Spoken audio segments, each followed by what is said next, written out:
They started praying and started crying and bringing them to the altars, getting them saved. I mean, you hear ones getting up there giving their testimony where, they were drunk and they want to get their life together. They've lost everything. They didn't have anything. And then the other ones where they were prostitutes and they said they didn't want to do this anymore and they didn't want to do that anymore. And you've seen so much of it. And then when it was all over and they were going to follow up with all these different people. They got all their things and they even had a place that Tommy Barnett's son opened, was called the Dream Center, and it was in California. And that actually where they would take people that off the streets, the homeless and the prostitutes and different people, and take them in there and they rehabilitate them. And a lot of those people got connected with that. So I mean, it was really cool how that worked. And that basically reminded me of tonight's sermon of let's go and make fishers of men. Because God said, rise up. He said, rise up and go make fishers of men. Well, that's what we did. We were on that bus.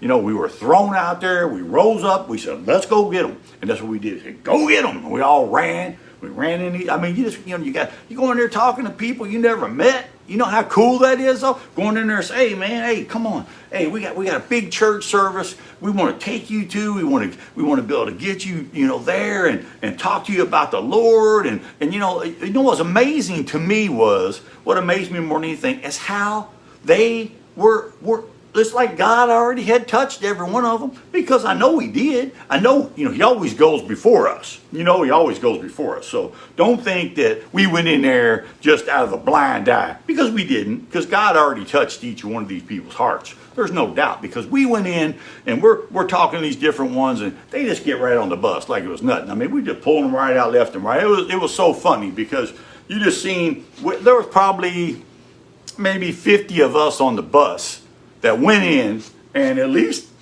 50 to 75 that came back out with, that's how many people we brung in all these different buses. So you're talking, there was thousands of people that we took in, and then they fed them and everything else too.